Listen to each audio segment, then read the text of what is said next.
le mouvement vers la prospérité. Un pas sur la durabilité.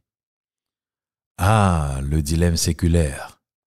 L'orbe scintillant de la gratification instantanée contre l'humble bête de la prospérité durable.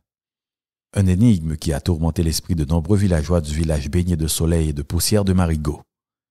Et au cœur de cette lutte épique se trouvait notre protagoniste, Boulot, un homme dont l'ambition était aussi illimitée que les termitières qui parsemaient le paysage. Boulot, voyez-vous, ne se contentait pas de la vie simple.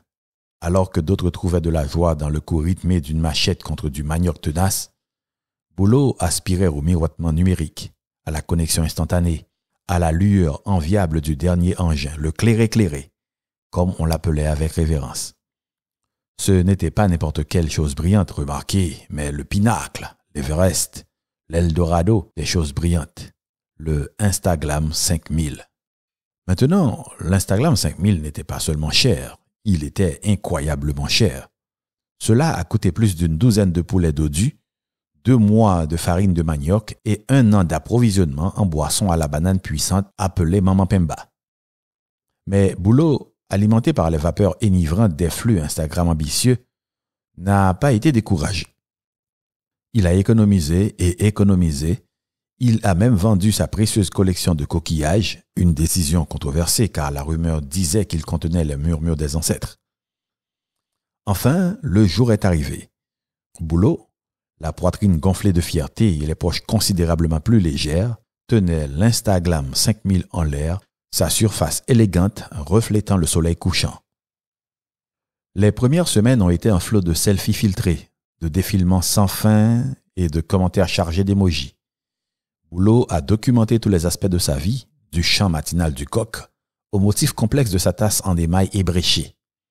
Il savourait cette admiration virtuelle, son cœur se gonflant à chaque j'aime et suivre. Mais à mesure que la nouveauté disparaissait, un vide rongeant commençait à s'installer.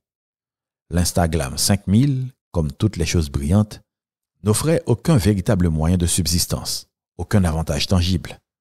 Il ne pouvait pas cultiver les champs ou réparer le toit. Les murmures du progrès, déguisés en publicité brillante et en promesses séduisantes, se glissaient dans Marigot comme un serpent parfumé. Autrefois, la danse rythmée des roues contre la terre et la symphonie des poules gloussantes constituaient la bande sonore du village. Désormais, les yeux rivés sur les écrans lumineux, les villageois rêvaient de villes lointaines, leurs champs étaient en jachère et leurs animaux sans surveillance. Le gouvernement, simple coquille de lui-même, regardait d'un œil vide les oligarques, engraissés grâce au dépôt de l'influence étrangère, étouffant la force vitale de leur propre pays. Les paniers de troc, débordant de primes cultivées localement, sont devenus des reliques, remplacés par une dépendance à l'égard des produits importés trop chers. Les graines de l'autosuffisance, une fois soigneusement cultivées, ont été laissées pourrir sous l'ombre de l'influence étrangère, un rappel brutal du lourd tribut payé pour succomber au mirage des solutions de facilité. Marigot, autrefois un fier symbole de résilience, était désormais un village somnambule, marchant vers un avenir dicté par le grand voisin du Nord et celui de l'Est, son propre potentiel enfoui sous le poids de désirs vides. Pendant ce temps, des rumeurs commençaient à circuler au sujet de Phytosagesse, l'ami d'enfance de Boulot. Phytosagesse, le sensé, celui qui s'est moqué du clairé-clairé et avait investi, attendez, dans une chèvre. Oui, une chèvre simple et sans prétention. Mais, oh, quelle chèvre! Ce n'était pas n'importe quelle chèvre, c'était Henrietta. Une bête majestueuse avec des yeux comme des mares de chocolat fondu et un pelage de couleur de blé embrassé par le soleil. Henrietta, contrairement à l'Instaglam 5000, fournissait du lait à la famille, du fumier pour les champs et, en temps voulu, tout un troupeau de descendants adorables et rentables. Phytosagesse, avec son troupeau toujours grandissant et ses greniers débordants, devint l'envie du village. Boulot, voyant fleurir la prospérité de son ami, éprouva un pincement au regret. Son Instaglam 5000, autrefois brillant, arborait désormais un écran fissuré et une batterie capricieuse, rappel constant de sa folie.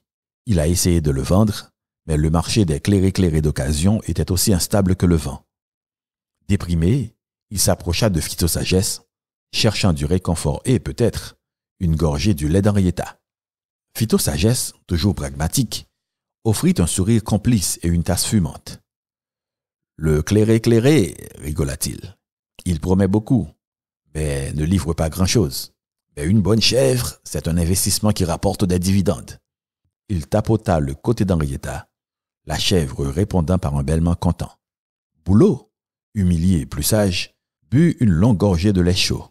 L'avenir, autrefois scintillant de l'attrait du numérique, promettait désormais des champs fertiles.